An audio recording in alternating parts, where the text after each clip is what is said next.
What would stop you seeing the world? I'm really curious. I think for a lot of women, it's the fear of being harassed, assaulted, erded with an M. Sorry, it's TikTok censored.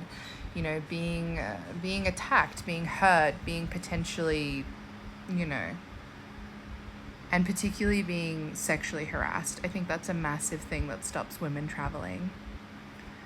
And I totally understand. As a woman, I've experienced a lot of this in almost every country I've been to. I've had some very difficult experiences. Either that's happened to me personally, or I felt in danger, or I've been with someone that's been attacked, harassed, or been in life threatening danger. And I know that this is the main reason that people don't want to go traveling they don't want to go to some countries is fear, particularly of men. And I just don't want it I don't want it to stop you. And I want to give an example. Last time I was here in Nepal, I had a really terrible experience. Maybe I'll go into more detail at some point.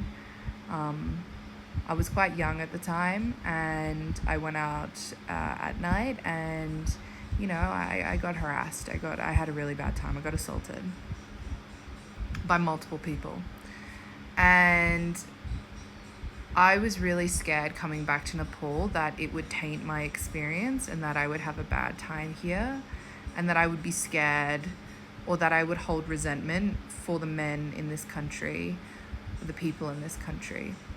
Which is crazy because there was a very small amount of people that hurt me, and to expand that to an entire country and say everyone in that country or all men in that country are evil or bad would be ridiculous, cruel, and a fallacy. It would be incorrect.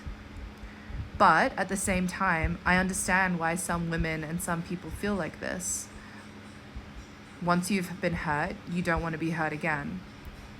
But coming back to this country, and I don't want this to be seen as just like, this is just Nepal. No, I've had experiences, really terrible experiences in, as I said, almost every country I've been to.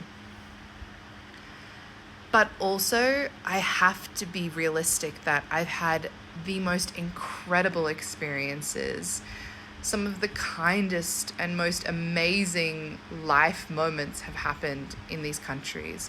And, I've come back to Nepal and I've had the most incredible time. I've not been hurt once.